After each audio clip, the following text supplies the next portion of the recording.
In this tutorial, you'll learn how to use Bernat Alize Blanket Easy Graphic yarn to create reversible blankets, scarves, and more without knitting needles or a crochet hook. I'll be demonstrating the free Sunshine Chair Pad pattern available on Yarnspirations.com, but you can use these same instructions to understand all of our graphic patterns. With your yarn at the right, pull out a strand and arrange the loops on a surface. As you can see, the yarn has paired loops in contrasting colors. So for example, these two here are a pair, and that's a loop and that's a loop. What you'll do is count out the number of pairs that are indicated on your pattern. I've counted out 30 loops, and you'll arrange it so that one color is pointing down, that's color B, and one color is pointing up, that's color A. As I've counted out 30 loops, I've just marked mine here with a scrap piece of yarn so I can see on camera. From there, we'll work from left to right, starting with A. Pull the second loop through the first loop. Then pull the third loop through the second loop. And continue all the way across. So the fourth through the third, and so on.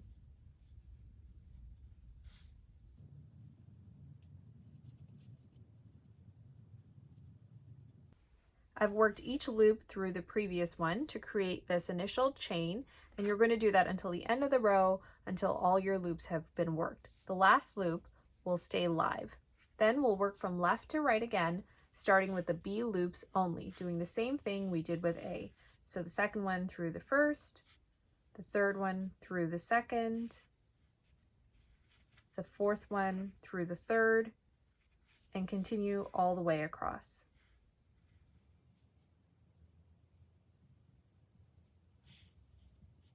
Our two-color chain is complete, and we're now going to work from the chart. Your pattern will include a chart, and I've printed out mine extra large so you can see it on camera. We'll begin by working the first row from right to left. We're going to take our working yarn from the ball, and we're not going to do anything to this first stitch here as we've already pulled the loop through.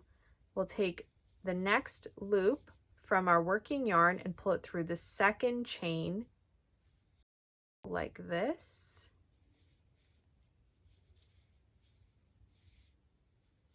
And then we'll take the next loop and pull it through the next chain again. And we're only working with one of our colors at a time here. Color A is what we're using, and we're leaving the other loop unless the chart tells us to use it. The chart has here every square on my row is blank, which means color A. So I'm just going to continue right across the row, pulling color A through each loop. Each square or block on the chart represents one stitch, so it becomes really easy to follow along.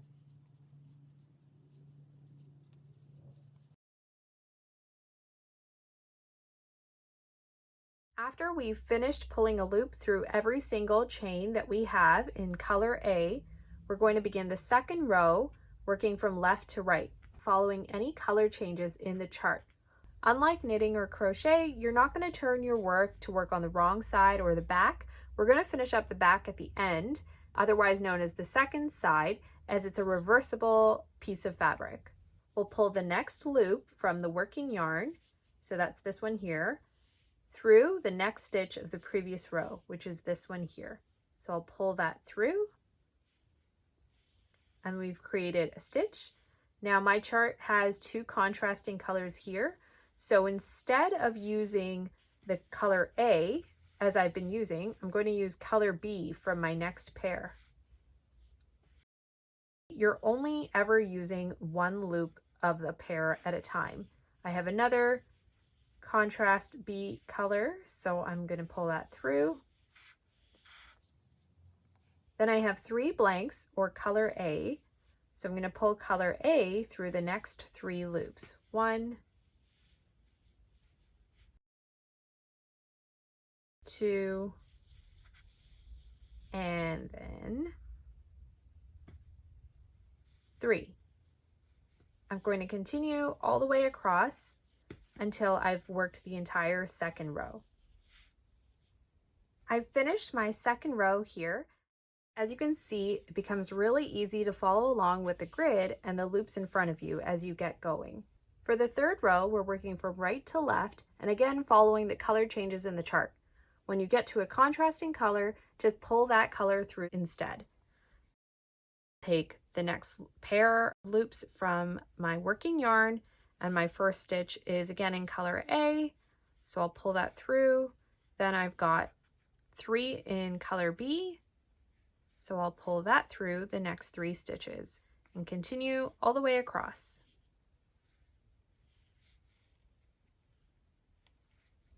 I've finished my third row here, so I'm going to work the fourth row, and even number rows are worked from left to right. We're going to continue the same way that we did the first few rows, all the way to the end of the chart.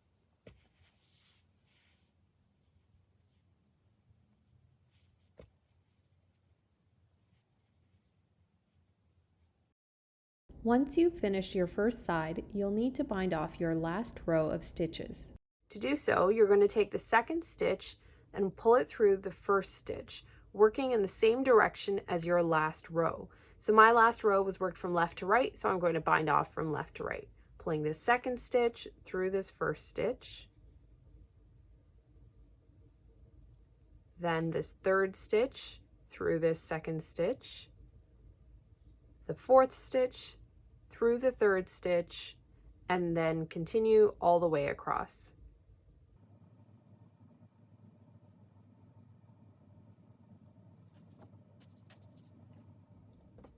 Once you've finished binding off all of your stitches, you're going to cut your yarn about 3 loops after your last stitch here. So 1, 2, 3, just around here is fine. And notice I'm cutting between the loops. And then you're going to take your scissors and cut the little tiny thread that's holding these loops together so that you have a straight string to work with.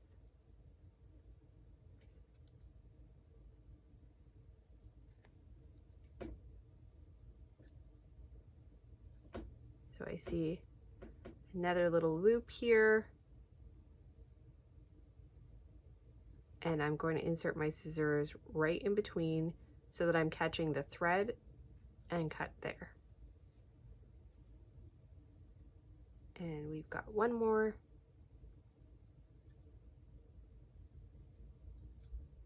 I'm going to cut that off. And now we just have 2 strands of yarn, and we're going to pull this last piece of thread for color A through the last stitch, and we'll leave the other tail for now. We've finished our front.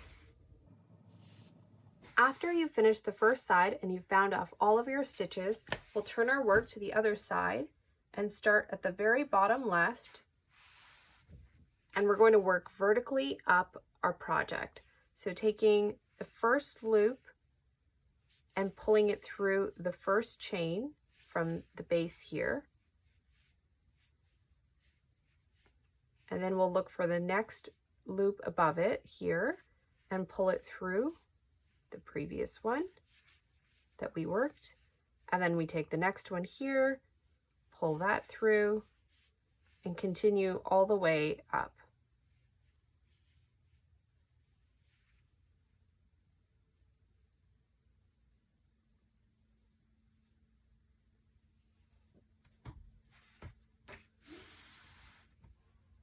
For the second and all the remaining columns, we're going to go to the bottom of our project and look for the loop that's above the second chain. Pull that loop through the next chain here, and then look for the next loop above it, which is here. Pull that loop through this one here and continue all the way up. And you'll see you don't need to follow the chart because your stitches are already arranged exactly as you need them.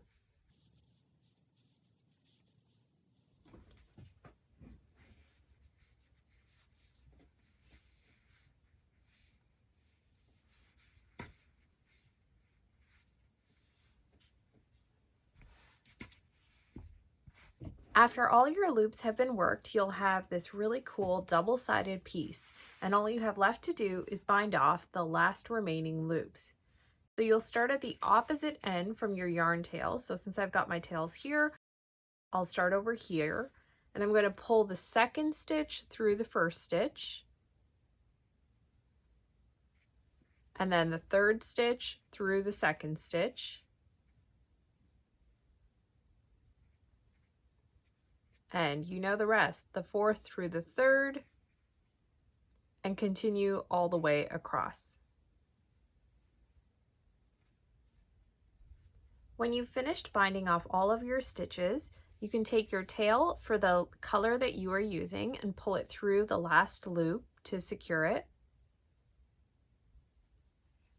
And then, let's just pull gently on that, we can tie our two tails together.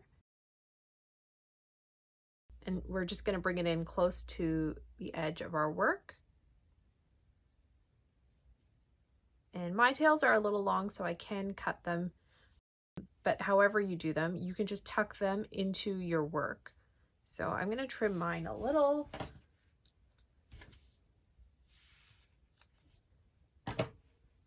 And then stick these inside the layers of my work. And you can always, if you have a large yarn needle, you can thread this onto a needle and pass it through the layers to hide the end.